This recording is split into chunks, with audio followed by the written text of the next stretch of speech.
맛집이라는 거를 찾아가게 돼요. 얼마 전에 서울 갔다가 청와대 근방에 갔더니 청와대 칼국수집이라고 있더라고요. 세검장 뒤쪽에 청와대 총리공관 뒤에 청와대 칼국수집이 있는데, 뭐 사람들이 청와대쯤 가면 당연히 이제 한번 들려드리는 코스여서 사람들이 저희 가서 칼국수 한 그릇 먹어야 되겠다 얘기했더니, 마침 그 지역에서 목회하고 있는 목사님이 저희들을 안내하면서 이렇게 얘기해요. 목사님, 사람들은 와서 여기 맛집이라고 많이 오는데 우리 동네 사람들은 이 집 안 가요. 그러니까 원래 그 동네 사람들은 그 집은 맛이 없어서 잘 안 가고 더 맛있는 집이 있다고 해서 이제 다른 집 가서 이렇게 음식을 먹었던 기억이 있습니다. 무슨 얘기냐면, 오늘 이 시대는 정보 시대라고 얘기하는데, 이 정보가 정확한 정보도 있지만 거짓된 정보들도 많고요. 또 사람들이 이 정보를 만들어내기 때문에 사실은 이 정보의 사실 여부를 판가름하기가 쉽지 않은 그런 시대를 살아가고 있습니다. 이 방송이라고 하는 것, 인터넷 영향이기 때문에 사람들이 그래서 그 인기에 따라서 사람들의 어떤 후기, 어떤 댓글 달리는 것 때문에 이런저런 영향을 끼치는 그런 시대를 살아가고 있습니다. 예수님 당시에도 예수님이 가시는 곳곳마다 많은 소문이 있었어요. 그래서 가는 곳곳마다 예수님의 어떤 활동들, 그분이 하셨던 모든 사역들이었기 때문에 지역 갈 때마다 사람들이 이제 소문을 듣고 예수님께로 오기 시작을 했는데, 오늘 본문의 말씀에도 보면 무리가 모였을 때, 이렇게 누가복음은 기록하는데, 무리가 모였을 때라는 얘기는 지난주에 말씀을 드렸던 것처럼 어떤 한 사람이 귀신이 들려서 말을 못하는 사람이 있었어요. 그래서 예수님이 이 말 못하는 귀신 들리게 한 사람을 쫓아냈더니 말 못하던 사람이 말을 하기 시작을 했어요. 그랬더니 이게 이제 논쟁이 되는 거죠. 아니, 어떻게 저 귀신 들린 것을 예수가 쫓아낼 수 있었느냐.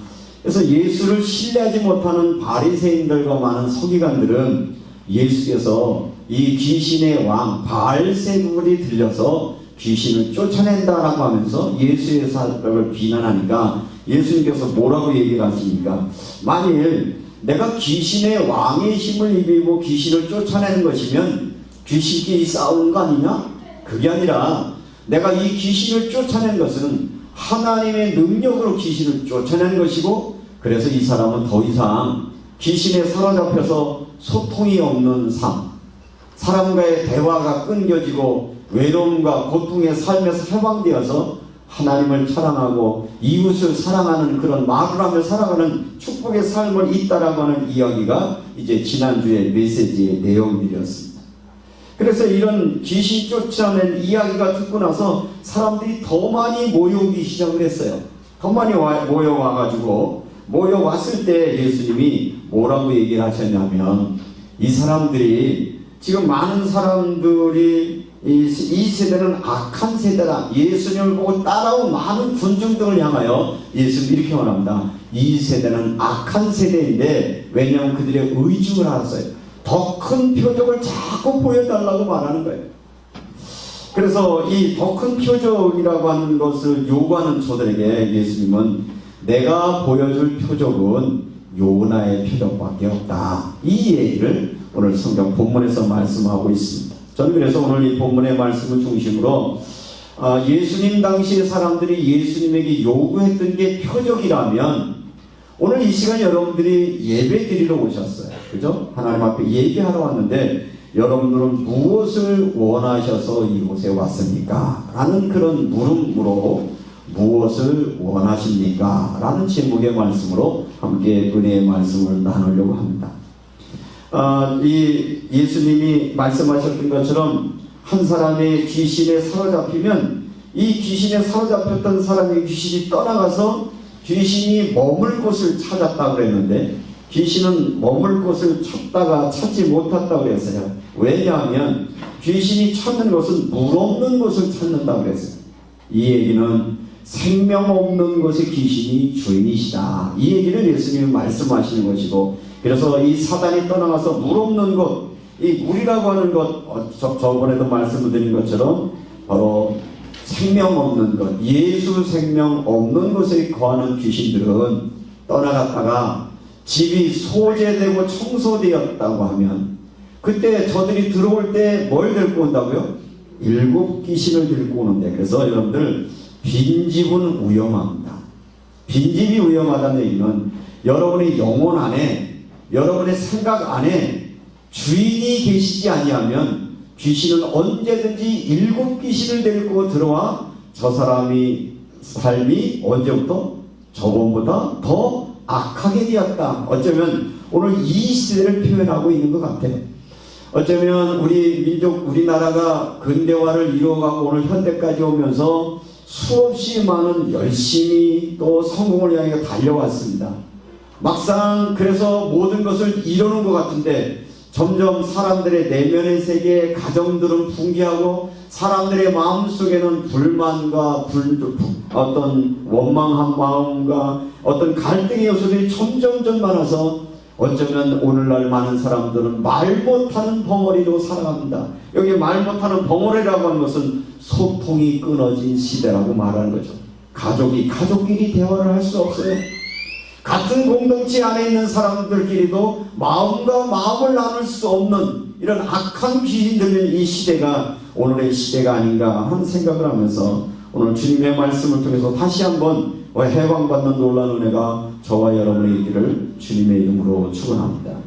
이 예수님께서도 이 시대가 악한 세대라고 말을 했지만 바울 시대에도 보면 고린도후서 4장 4절에 그 중에 이 세상 신이 믿지 않는 자들의 마음을 혼미케 하여, 이렇게 이 세상의 신들이 믿지 않는 자들의 마음을 혼미케 하여, 사단의 정체는 뭐냐? 사람의 마음을 사로잡습니다.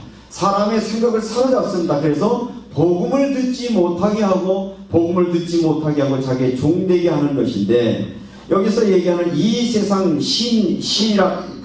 신이라고 하는 의미는 우리가 좀 철학자의 표현하면 시민 종교 이렇게 표현하는데, 이 말은 한 시대적 가치가 뭐냐는 거예요. 우리는 귀신, 이 세상 신 그러면 자꾸 한국식으로 여러분들이 생각한다 그랬어요. 이빨이 어떻게 이렇게 드럼치처럼 쭉 나와가지고 입에서 피를 흘리고 머리카락을 풀어요. 그런 귀신이 아니라 이 사단은 어떻게 하냐면 이 시대의 시대적인 가치를 가지고 사람들을 속인다는 것입니다.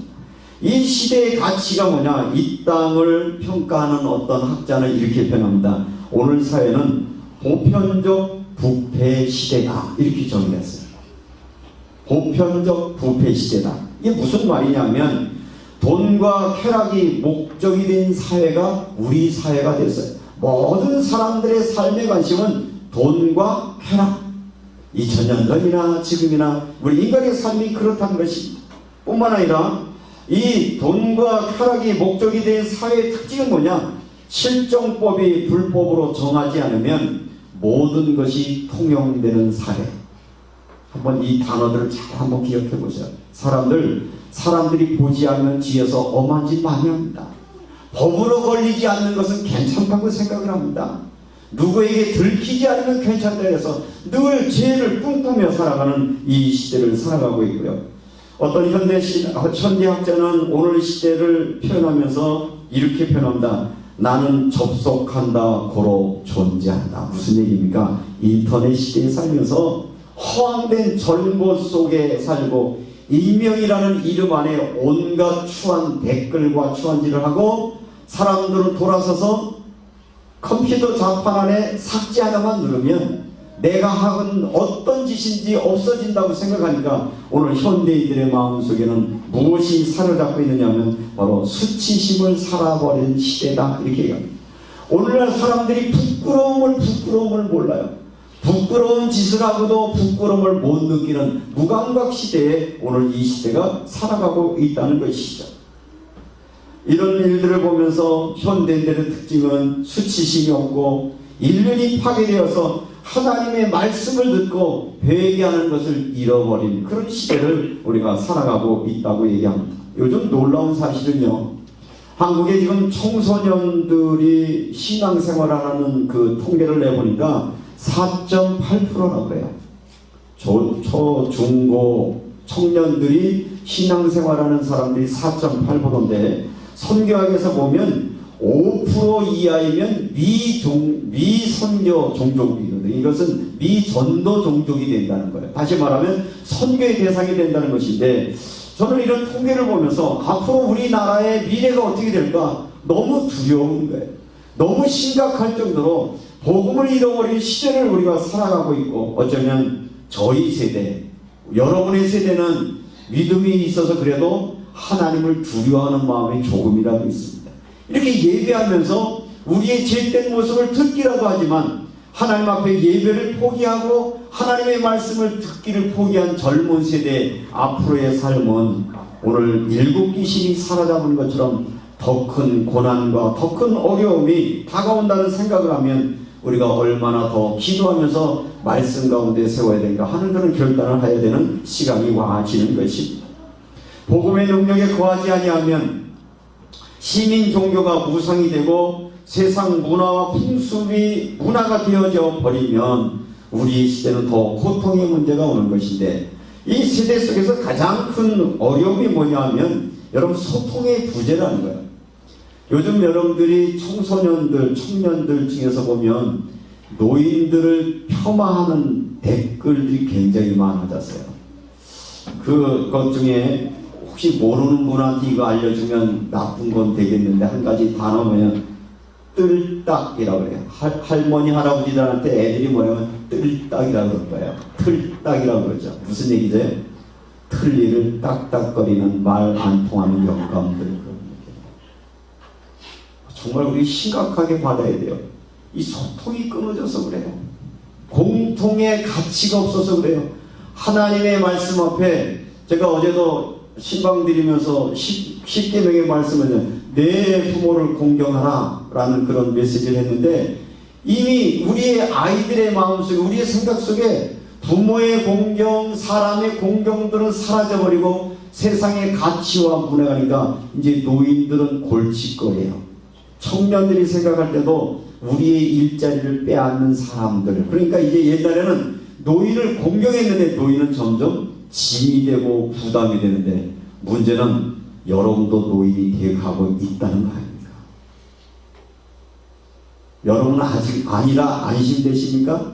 이 세대가 점점 이어져 가면 정말 이 불소통의 시대에 수많은 사람들은 외로움, 고독사들이 얼마나 일어나고 있습니까? 사람들은 저마다 외롭다고 말합니다. 겉은 화려하게 포장되어 있는데 이 시대는 얼마나 외로움 속에 몸부림쳐 가고 있습니까? 대화가 되어지지 않은 분쟁과 경쟁은 점점 치달아지고 있고, 원래 사람과 사람 사이의 관계라고 하는 것은 철학자의 말을 빌리지 않나 하더라도 나와 너라고 하는 함께라는 개념이 있었는데, 이게 무엇으로 바뀌냐면 나와 그것이 되어지는 것입니다. 사람과 사람 사이가 나와 너여야 되는데 나와 그것, 물질화 되어져 간다는 것이죠. 사람의 생명의 소중함을 잃어버리고 물질화 되어 가니까 내 욕망을 위해서는 함부로 해도 되고 함부로 사람을 대하는 일들이 우리 사회에 팽배하고 있는 것. 그래서 복음 없는 시대가 이만큼 어려움을 말하고 있는 것입니다. 이런 시대에 예수님께서 말씀하시기를 이 시대가 악한 세대라고 말했는데, 그 예수님이 말했던 악한 세대는 2000년이 흘러가면서 지금도 여전히 그 악한 세대를 우리가 살아가고 있는 것입니다. 이 시대 안에 많은 사람들의 신앙의 특징은 뭐냐면 뭔가 표적을 구합니다. 표적이라고 하는 것은 무엇입니까? 눈에 보이는 거예요. 만져지는 거예요. 가시적으로 드러나는 것이에요. 그러나 실질적으로 복음이라고 하는 것은 눈에 보여지거나 만져지는 것이 아니라 바로 지금도 부활하신 예수 그리스도가 성령으로 내 안에 계셔서 나의 삶을 간섭하시고 나를 인도해 주시고, 그래서 내가 그 하나님 앞에서 날마다 믿음으로 살아내는 것이 신앙의 본질이지만, 언제부터인가 우리 신앙이라고 하는 것이 표적을 구하는 시대가 되어서 이 표적을 구하다 보니까 복음의 본질을 놓쳐버리는 그런 시대를 살아가고 있는 것입니다. 표적을 구하는 유대인들의 삶의 모습은 시각에 의존한 한계성이 있고요. 시각을 의지하다 보면 이것이 종교의 우상이 되어지는 것이죠. 이 응답이라는 것은 뭐냐면 결국은 우상화되어서 오늘날 교회 안에서 많은 사람들이 복음을 들으러 와서도 교회 안에 다른 우상들을 섬겨가게 되어졌습니다. 뭐냐면 자기의 욕망을 충족하는 것으로, 성공이라고 하는 것으로, 물질의 만족으로, 이 세상에 누리는 어떤 복받음으로서 복음을 대처하는 것이어서, 이때 예수님은 내가 너희에게 보여줄 참된 표적은 뭐냐? 요나의 표적밖에 없다라고 말을 하고 있습니다. 그러면 여러분들이 성경을 아시는 분은 이제 요나의 표적 그러면 이해를 했을 텐데, 좀 이해를 돕기 위해서 요나의 표적이라는 얘기는 뭐냐? 요나라고 하는 선지자가 있었습니다. 이때 당시에 이 니느웨라고 하는 곳은, 다시 말하면 아수르라고 하는 이 이스라엘을 늘 공격하는 아수르라고 하는 나라가 강대국이 있었는데, 그 수도가 니느웨였어요. 이 수도는 하나님을 모르기 때문에 이스라엘 입장에서 보면 망해야 되는 것이었어요.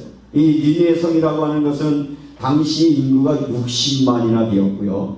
그 도시가 3일 길을 걸어 다닐 만큼 넓은 지역이었고, 상업과 목축업이 활달되었고 사치와 제약이 가능했기 때문에 이스라엘 입장에서 봐서는 망해야 되는 도시인데, 하나님은 요나에게 이렇게 말합니다. 너 니느웨에 가서 하나님의 말씀을 전하라는 거예요. 너 회개하면 하나님이 용서해 준다는 말을 하라는 거예요. 그때 요나는 어떻게 합니까? 하나님, 난 그럴 수 없습니다. 저들은 망해야 됩니다. 저들은 망해야 되는 사람들에게 내가 왜 그 일을 해야 됩니까? 그래서 요나는 하나님이 가라고 하는 니느웨로 가지 아니하고 배를 타고 다시스라고 하는 것으로 가게 되어집니다. 다시스라고 하는 도시는 어디냐면 지금으로 말하면 스페인이에요. 그러니까 니느웨라고 하는 거리는 가려고 하면 한 800km가 된다라고 하면, 이 다시스라고 하는 곳으로 갈 때는 3200km나 되는 어마어마한 거리인데, 사실은 뭐 지금도 스페인이라는 나라가 강대국인 것처럼 당시에도 풍요의 땅이었고 행복의 땅이었고 어떤 사람들이 풍요의 땅이었습니다. 그러나 결국은 요나가 하나님의 명령 앞에 순종하지 않게 되자 요나가 탄 배가 뭘 만났어요? 풍랑을 만나고, 풍랑을 만났을 때 제비를 뽑아 요나를 바다에 던지니 풍랑이 잔잔해졌고, 죽을 줄 알았는데 요나가 물고기 뱃속에서 3일 있다가 밖으로 나오니까, 그때서 비로소 요나가 가서 뭘 하죠? 하나님이 이 성을 심판할 것이다 라고 외쳤더니 놀라운 사실이 벌어졌어요. 망해야 되고 말씀을 듣지 않아야 될 것 같은 니느웨 사람들이 그 말씀을 듣고 회개하기 시작합니다.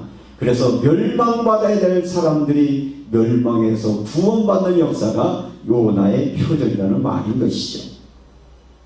예수님이 말씀하시려고 하는 이 요나의 표적이라고 하는 것은 두 가지 형태를 말할 수 있는데, 요나라고 하는 삶이 우리 속에서 두 가지로 늘 갈등이, 하나는 뭐냐? 하나님이 나에게 말씀하시는 소명의 삶을 살아갈 거냐? 너 예수 믿는 그리스도인이지? 복음 전하면서 말씀에 순종하면서 믿음으로 살아. 요나의 삶을 요청받는데, 또 다른 요나가 우리의 마음속에 있어요. 어디로 가고 싶은가요? 하나님이 말하는 소명의 길로 가지 아니하고 평안한 길, 욕망의 길로 가고 싶은 그 갈등이 여러분 안에 있지 않습니까? 때때로 우리가 전도 이야기를 하면, 목사님 요즘 사람들이 복음 안 들어요. 그래서 복음을 전할 필요도 없고 반응이 없다고 우리가 포기하는지도 모르지만, 예수님은 이렇게 말하는 거예요. 내가 보기에는 망할 것 같고 받지 않는 것 같더라도 거기에 숨겨진 회개할 자가 있다. 내가 복음을 전할 때 회개하고 하나님께 돌아오는 그 역사가 바로 요나의 표적이라고 얘기를 하고, 또 한 가지는 요나가 고기 뱃속에서 3일 동안 있다가 살아나서 복음을 전했던 것처럼, 장차 예수님이 십자가에 달려 죽으셨다가 3일 만에 부활하신 예수 때문에 살림의 역사가 일어나잖아요. 그죠? 예수 그리스도의 부활 입구로 말하려고 하는 것을 말하고 있는 것입니다. 이제 오늘 저는 이 말씀을 통해서 여러분에게 다시 한번 질문합니다. 여러분 무엇을 기대하십니까? 여러분은 눈으로 보이는 것, 감각적으로 만져지는 것, 우리의 삶들 속에 가지는 번영이라고 하는 것에 대한 마음을 빼앗겨 버렸다라고 하면, 주님은 오늘 우리에게 이렇게 말합니다. 요나의 표적을 말씀을 합니다. 요나의 표적의 핵심을 겁니다. 말씀을 듣고 회개하라는 것입니다. 여러분들이 오늘 주일날 무엇 때문에 오셨습니까? 오늘 이 선포되는 하나님의 말씀처럼 요나가 하기 싫은 억지로 말한 그 말을 듣고 회개했던 니네 사람들처럼 여러분들이 6일 동안은 열심히 여러분의 일을 하다가 한 주간 하나님 앞에 와서 하나님의 음성을 들을 때 그 말씀대로 여러분의 찔림이 있으면 찔림대로, 아니면 여러분들에게 도전이 되면 도전의 말씀대로 그 말씀을 여러분의 것으로 받고 일주일 동안 여러분의 그 삶으로 살아내는 축복이 여러분에게 있기로 주님의 이름으로 축원합니다. 주님이 오셔서 선언하셨던 처음의 말씀 뭡니까? 회개하라, 천국이 가까워왔다는 것입니다. 회개하라고 말하니까 여러분 이미 회개했다고 생각하셨을 겁니다. 그러나 우리의 회개는 언제 합니까? 매주 우리는 방향 전환을 해야 됩니다. 여전히 우리는 구원받았음에도 불구하고 여전히 우리의 마음속에 두 가지가 늘 싸울 수밖에 없는 존재잖아요. 한쪽 마음에서는 용서해야지 알고 있는데 실제로 용서할 수 없는 우리의 연약함, 내가 기도하면서 살아야지 라고 기도의 마음을 가지고 있으면 또 한쪽에는 낙심하고 염려한 또 다른 마음이 우리 속에 갈등하고 있을 때 여러분들이 하나님 앞에 나와 예배하는 시간 들려주는 이 음성을 들으면서 아 맞아, 내가 기도하지 못했구나, 내가 용서하지 못했구나, 내가 사랑하지 못했구나 라는 것을 깨닫고 다시 삶으로 돌아가는 역사를 위해서 하나님은 올 시간 나와 여러분들을 부르셨고 이 자리를 주셨다는 것입니다. 복음의 능력이라고 하는 것은 예수님의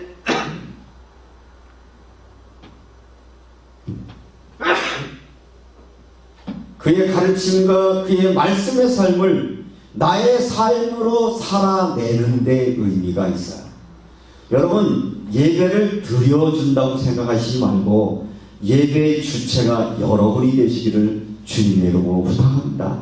오늘 이 설교는 나와 여러분을 위해서 주신 하나님의 말씀으로 들으시고 맞아, 내가 이번 한 주간 살아가는 동안 요나가 증거했던 그 복음의 말씀을 받고 회개했던 니네에서처럼 하나님이 주시는 말씀이 오늘 여기 있는 나와 여러분의 삶들 속에서 그 말씀으로 삶을 살아낼 수 있는 축복이 여러분이 있기를 주님의 이름으로 축원합니다. 말씀은 여러분의 가정에 적용돼야 맞습니다. 하나님의 말씀은 여러분의 일터에서도 그 말씀을 실천돼야 그것이 실질적인 신앙이라고 하는 것입니다. 여러분들이 교회 한번 왔다 가는 것으로 신앙생활 다 했다라고 말하면 그거는 온전한 신앙은 아닌 것이죠. 여기서 예배하는 이유가 뭐냐? 여러분의 가정이, 여러분의 일터가, 여러분이 만나는 그 가족과의 삶이 그것이 하나님 앞에 살아가는 것이기 때문에 여러분들은 여기에서 하나님의 말씀 가지고 그것 가지고 일정원에 살아가는 은혜. 이렇게 요나의 표적을 이야기하면서 예수님은 또 한 분을 소개합니다. 31절을 한번 읽어보시죠. 심판 때에 남방 여왕이 일어나 이 세대 사람들을 정죄하리니 이는 그가 솔로몬의 지혜로운 말을 들으려고 땅 끝에서 왔음이거니와 솔로몬보다 더 큰가 여기 있음에. 이 남방에서 왔던 이 여인, 이 남방 여왕은 스바 여왕이라고 보통 우리가 표현을 하는데 성서학자들은 에티오피아의 왕이었든지 아니면 아프리카의 어느 국가의 왕이었을까라고 추측을 하는데 여자 왕이었어요. 여자의 몸으로 당시에 말씀을 드리러 오는데 수행원을 데리고 오면서 얼마나 하나님의 말씀과 지혜의 말씀을 사모했든지 열왕기상 10장 2절에 보니까 그의 수행원들이 올 때 향품과 금과 보석을 약대 싣고 솔로몬에게 찾아왔다라고 말하고 있습니다. 이 사람이 솔로몬에게 찾아온 이유가 돈을 구하러 온 게 아니잖아요. 부를 구하러 온 게 아니에요. 뭐예요? 하나님의 말씀을 듣고 싶어서 그 먼 거리를 대가를 지불하고 믿음의 자로 왔던 이것이야말로 우리가 기대해야 되는 표적이라고 말을 하고 있는 것입니다. 사람은 무엇을 하려고 할 때 마태복음 6장 21절 말씀에도 보면 내 보물이 있는 곳에 내 마음도 있느니라 라고 말하고 있습니다. 내가 소중하게 여기는 것을 위해서는 어떤 것든지 희생할 수 있는 각오가 되어 있는 거거든요. 그런데 이 여인은 하나님의 말씀을 사모했어요. 아모스서 8장 11절 말씀을 보면 양식이 없어 주림이 아니며 물이 없어 가람이 아니요 여호와의 말씀을 듣지 못해 기간이라고 말합니다. 오늘 현대인들이 돈이 없거나 집이 없거나 여러분들이 삶이 없어 힘든 게 아니라 여러분이 정말 생명의 말씀 대신 하나님의 말씀의 생수가 여러분 안에 없어서 여러분이 힘들다고 생각하고 그 말씀이 여러분 속에 풍성함을 주지 못하니까 우리는 목마르다고 이야기하고 있다라고 하는 것입니다. 그러므로 사랑하는 성도 여러분, 오늘날 현대인들은 무엇에 목말라 합니까? 명예욕에 목말라 합니다. 부가망에 목말라 합니다. 그러나 우리에게 주신 오늘의 말씀은 하나님의 말씀을 듣고 우리가 회개하고 우리 안에 하나님의 나라가, 우리 안에 하나님의 말씀이 지배하고 다스릴 때만 비로소 세상이 줄 수 없는 평화가 넘침을 말하고 있습니다. 요나보다 솔로몬보다 큰 예수, 그 복음을 가지고 있으면서도 우리는 여전히 그렇게 살고 있다라고 하면 오늘 주님은 이렇게 말하고 있는 겁니다. 회개하라. 그리고 생명의 빛 대신 예수가 너의 왕이 되어 주시고 내 삶의 영접에서 그 안에 순종해 갈 때 하나님은 우리의 은혜의 삶을 함께 해주겠다고 약속하고 있는 것입니다. 어쩌면 오늘 이 시대는 눈으로 보이는 표적을 쫓는 시대입니다. 미국에 여행을 가면 목사님들이 제일 가보고 싶은 교회가 있어요. 몇 교회가 있는데 그 중에 크리스탈 처치라고 하는 교회가 있었어요. 거기 뭐 한 몇만 명이 모이는 로버트 슐러 목사라고 하는 분이 적극적인 사고방식, 하라 하면 된다, 할 수 있다. 그래가지고 갑자기 교회가 어마하게 모여서 거기 가서 예배를 드리고 오는 사람들이 감동을 받고 오는 거죠. 화려한 퍼포먼스들, 어떤 축제와 같은 행사들, 모든 사람들인데 얼마 전에 이분이 은퇴를 하고 다른 자녀가 후임자가 됐는데 그 교회가 가지고 있는 부채를 해결할 수 없어서 교회를 다른 곳으로 넘겨주고 교인들은 다 뿔뿔이 흩어지고 지금은 카톨릭 성당으로 교훈해버리고 말았어요. 한때 사람들에게 얼마나 인기였는지 몰라요. 부이라고 하는 이유로, 성공이라는 것으로, 화려한 표적으로. 그런 시대에 지금 미국에서 그래서 사람들이 각성하기 시작해요. 도대체 교회가 뭐냐? 표적을 보고 몰려오는 사람들, 많은 사람들의 숫자와 화려함에 빠졌던 사람들. 그런데 정말 그 안에 예수의 생명과 하나님의 말씀으로 회개하고 삶으로 살아내는 그것이 없어졌을 때 마치 그것은 빈집처럼 다 무너지고 헐어지고 말아서 요즘 미국에서 많은 사람들은 이야기할 때 가장 영향력 있는 교회를 꼽고 있는 것은 세이버 교회라고 하는 것인데 그 교회는 교인들이 120명 정도밖에 되지 않습니다. 근데 이 교회 특징은 뭐냐? 사람들이 많이 모이진 않는데 이 사람들은 예수의 삶을 삶으로 실천해 내가는 사람들입니다. 주님께서 힘겹고 어려운 사람 도우라고 하니까 이 교회는 할 수만 있으면 지역 사람들을 섬기고 가난한 이들을 돕고 병든 자들을 치료해주고 외로운 사람들을 찾아가고 그렇게 하면서 이 교회에 대해서 보니까 교인들을 받을 때 회원과 정회원으로 받아요. 정회원이 120명인 거예요. 많은 사람들이 와서 부탁하면 나 이 교회 정회원 받아주세요. 안 받아줍니다. 훈련되고 준비되기 전까지는 교회의 정회원을 안 받아줘요. 그러니까 대기하고 있는 사람이 너무너무 많아요. 좀 부럽더라고요.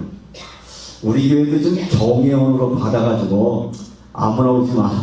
근데 정말 예수 닮은 사람, 예수처럼 살고 싶은 사람, 그리스도인으로 살고 싶은 사람만 우리 교인에 이랬으면 좋겠다는 그런 마음이 들 만큼.